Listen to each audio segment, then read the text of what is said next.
Il y a des fois où tout va mal. On ne croit plus en ses rêves. Et on est d'ailleurs même plus sûr d'en avoir encore.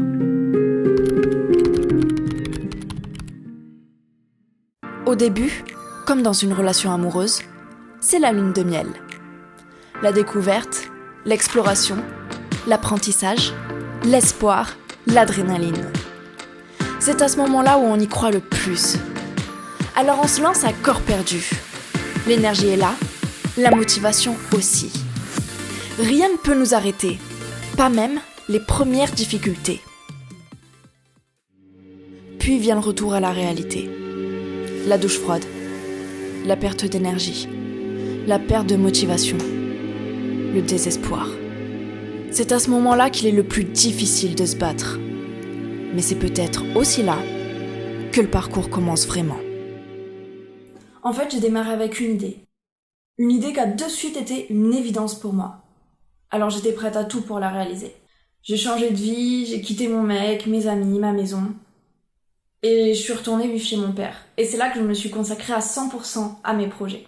Je connaissais rien, j'avais pas d'argent, mais je savais une chose.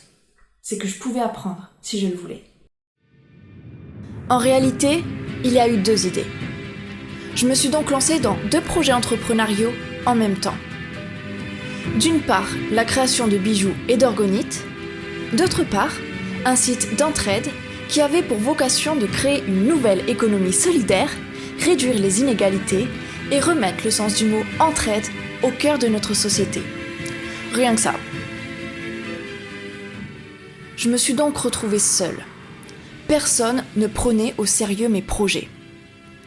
J'ai appris à faire des sites internet et à fabriquer des bijoux et des orgonites grâce aux informations que je trouvais sur internet en écumant les tutos et les formations gratuites. Et j'ai réussi. Mes 2 projets ont vu le jour. Ce qui est cool dans l'entrepreneuriat, c'est qu'on apprend énormément de choses. On sort en permanence de sa zone de confort et on découvre à quel point on est capable de beaucoup plus de choses que ce qu'on croyait au départ. Mais il y a une partie plus sombre, celle où on est seul, où on doute, où on a peur de se rétamer et de ne jamais pouvoir se relever. Suis-je capable d'assumer les conséquences de mes choix si j'échouais ? Est-ce que je suis en train de faire la plus grosse erreur de ma vie ? On passe nos journées et nos week-ends à bosser sans aucun résultat. On reste désespérément invisible. Notre travail n'est jamais reconnu, ni utile pour quiconque. On voit tout le monde avancer dans sa vie, acheter une maison, avoir des enfants. Mais nous, on reste toujours au point mort. En tout cas, c'est ce qu'on pense dans ces moments-là. Alors on a envie d'abandonner, de tout laisser tomber. On n'a plus la force, plus l'envie, plus la motivation, ni d'inspiration. Alors, dans ces moments-là, comment tenir bon ? Ça fait 4 ans que je me suis lancée dans l'aventure entrepreneuriale.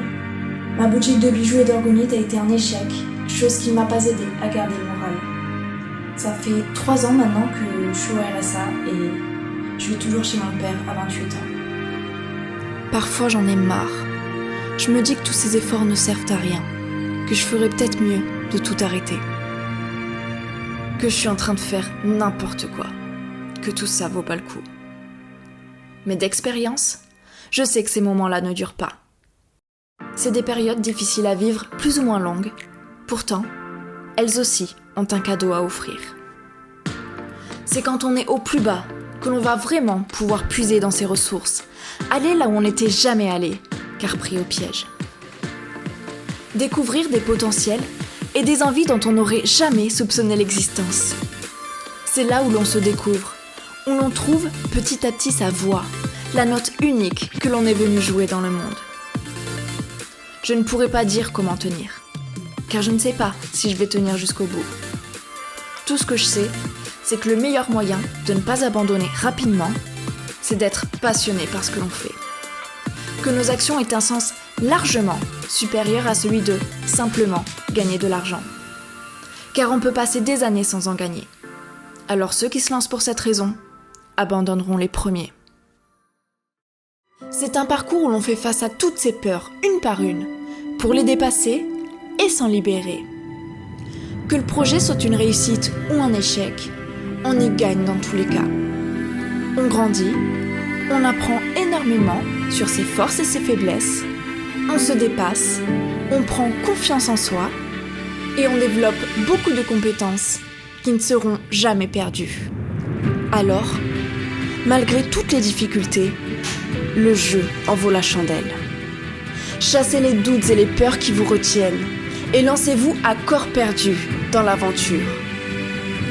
En plus d'être une des expériences les plus excitantes de votre vie, c'est vous-même que vous découvrirez. Vous vous apercevrez que les doutes et les peurs du début n'étaient que des illusions et cachaient en réalité votre plein potentiel. Il n'y a pas meilleur moyen pour s'épanouir que d'aller là où la peur se trouve. L'important n'est pas de tomber, c'est de toujours se relever. Alors foncez, expérimentez la vie pleinement et découvrez toutes les surprises que la vie vous réserve.